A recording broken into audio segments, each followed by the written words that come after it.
ये है आज की आधुनिक अयोध्या।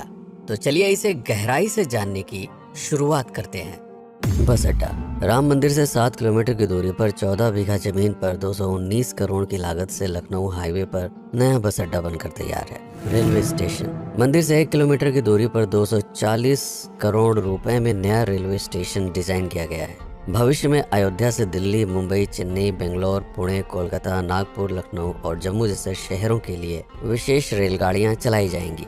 हवाई अड्डा 1450 करोड़ रुपए में लगभग 1300 बीघे में फैला हुआ प्रयागराज हाईवे पर नाके के पास बनाया गया है नया एयरपोर्ट। यहाँ से राम मंदिर की दूरी से 12 किलोमीटर है। भविष्य में कई बड़े महानगरों के लिए सीधे उड़ानें उपलब्ध होंगी। घाघरा जलमार्ग अगर आपके पास अपनी खुद की मोटर बोट है तो छपरा से घाघरा यानी सरयू नदी की सैर करते हुए लगभग 300 किलोमीटर नदी में चलकर भी अयोध्या पहुंच सकते हैं। भविष्य में इस रूट के लिए भी मोटर बोट चलाए जाने का प्रस्ताव है। राम मंदिर अयोध्या के राम मंदिर की कुल कीमत है 1800 करोड़। पूरी तरह बन जाने के बाद अयोध्या का मुख्य आकर्षण होगा। राजस्थान के मशहूर मकराना के पत्थरों से आकार लेते इस मंदिर की अनुमानित उम्र होगी लगभग 1000 साल। 22 जनवरी को पहली मंजिल का उद्घाटन होगा, जिसमें राम की बाल्यावस्था की मूर्ति रखी जाएगी। बाकी की 2 मंजिलों का कार्य चलता रहेगा। खजुराहो के मंदिरों की नागर शैली के आधार पर इसे तराशा जा रहा है। मंदिर का कुल क्षेत्रफल 156 एकड़ या 251 बीघा है।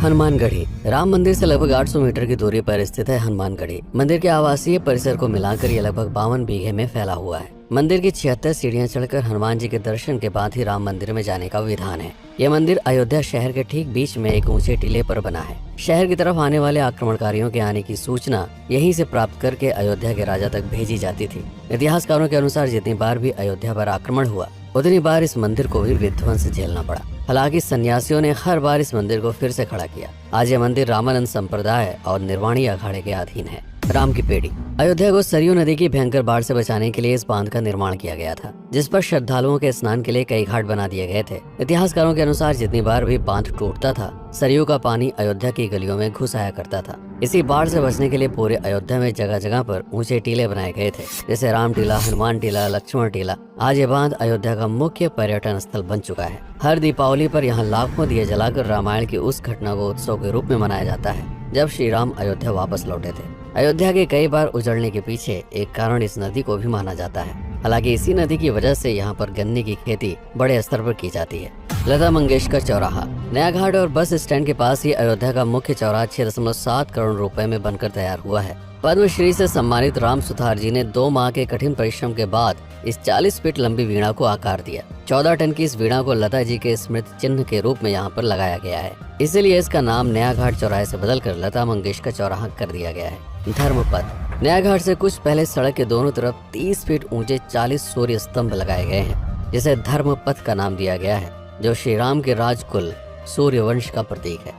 दशरथ समाधि स्थल नए बस अड्डे के बगल से एक पतली रोड कछार से आगे बढ़ते हुए लगभग 12 किलोमीटर दूर ले आती है दशरथ समाधि स्थल, जो बिलहर घाट पर मौजूद है, जिसके बारे में मान्यता है कि यहाँ पर राजा दशरथ का दाह संस्कार हुआ था। राम मंदिर के साथ ही इस जगह को भी पर्यटन स्थल के रूप में विकसित किए जाने की योजना पर कार्य चल रहा है। भरत कुंड अयोध्या से 15 किलोमीटर दूर है नंदीग्राम। यहाँ मौजूद तालाब को भरत कुंड कहते हैं। मान्यता है कि इसी जगह से भरत ने पूरे अयोध्या का राज कार्य संचालित किया था। पर्यटकों के लिए इस स्थान को भी विकसित किया जाएगा। गुप्तार घाट राम की बेड़ी से सरयू नदी के किनारे चलते हुए 10 किलोमीटर दूर स्थित है गुप्तार घाट। ये कैंट एरिया में पड़ता है। इस जगह को श्री राम के जल समाधि के रूप में महत्व दिया जाता है। इसके अलावा अयोध्या नगर में हर गली में कई विशेष मंदिर हैं, जिनकी अपनी मान्यताएं हैं, कथाएं हैं, विशेषताएं हैं। पूरी तरह से विकसित हो जाने के बाद नई अयोध्या को पूरी तरह से जानने के लिए, इसका आनंद लेने के लिए कम से कम 3 दिनों तक यहाँ रुकने की आवश्यकता है। देश विदेश से ज्यादातर पर्यटक भारत आते हैं उत्तर प्रदेश में आगरे का ताजमहल देखने और प्राचीन नगर काशी और सारनाथ घूमने। प्रश्न ये है कि अयोध्या घूमने और श्री राम का मंदिर देखने के लिए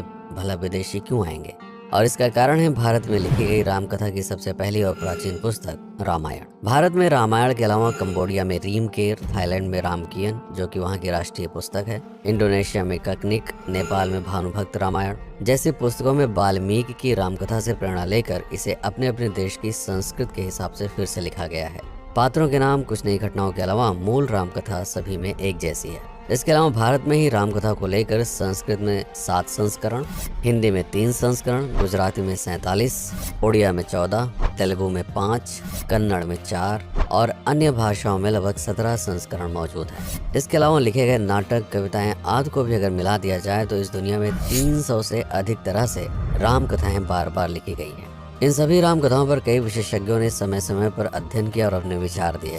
father Camille Bulcke, Hermann Jacobi, Wendy Doniger, Edward अल खरर, Alf Hiltebeitel, Paula Richman, Aubrey Menon, Ramesh Menon, Radha Vishwanath, Shantanu Gupta, Meenakshi Jain, Lala Sitaram, Swami Gyanananda Saraswati जैसे कई लोगों ने समय समय पर रामकथा को लेकर गहन शोध किया और इसमें छिपे हुए मूल कथा के साथ ही इसके इतिहास को समझने का प्रयास भी किया। रामकथा थी कौशल प्रदेश के द्वारा किष्किंधा और लंका पर विजय प्राप्त करने की पहली बार एक अखंड भारत के निर्माण की। रामायण महत्वपूर्ण इसलिए हो जाता है क्योंकि ये अखंड भारत युद्ध से अधिक व्यक्ति के आदर्शों, सूझबूझ, मित्रता जैसे गुणों से स्थापित हुआ। रामायण एक ऐसा डॉक्यूमेंट है जो ये समझाता है कि भारत पहली बार एक कैसे हुआ। इसलिए ये गाथा न तो कभी भुलाई जा सकती है और न ही कभी मिटाई जा सकती है। और आज की अयोध्या उसे अखंड भारत का एक प्रतीक है, अपनी संपन्नता के कारण जिसने समय समय पर बाहरी आक्रमणकारियों का भी सामना किया। अयोध्या की इसी संपन्नता ने यहाँ पर मुगलों को भी आकर्षित किया। महात्मा बुद्ध भी यहाँ पर रुके, सिखों के गुरु साहब भी आए और जैन धर्म के तीर्थंकर भी। सिर्फ आए ही नहीं बल्कि उनके अनुयायी यहीं पर बसते चले गए। अयोध्या कितनी बार बसी, कितनी बार उजड़ी, इसके बारे में बहुत अधिक प्रमाण उपलब्ध नहीं है। सूर्यवंश के पतन के साथ ही अयोध्या का भी पतन होता रहा। बीच में कई सौ सालों तक अयोध्या मानो विलुप्त सी हो गई। इसका कारण क्या था, इसका कोई प्रमाण नहीं है। अयोध्या को फिर से खोजकर उसे स्थापित करने में बार बार राजा विक्रमादित्य का नाम आता है, लेकिन विक्रमादित्य एक उपाधि है जिसे कई राजाओं को दिया गया था। तो ये कहना मुश्किल है कि किस कालखंड के कौन से राजा ने यह कार्य किया। कुछ विशेषज्ञों का मत है कि यह काम उज्जैन के राजा विक्रमादित्य ने किया होगा।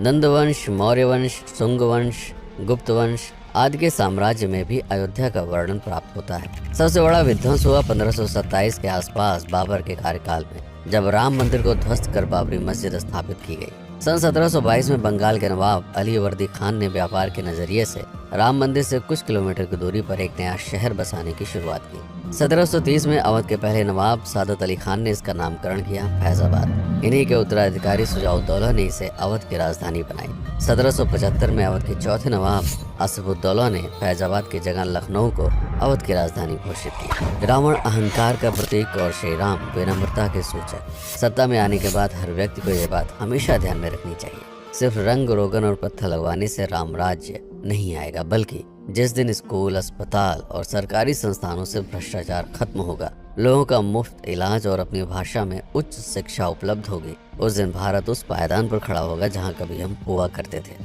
रामायण अहंकार पर विनम्रता की विजय है। अयोध्या को अगर पर्यटन स्थल का केंद्र बनाना है तो इस आधार पर बसाना होगा, राम राज्य लाना होगा, राजनीति नहीं।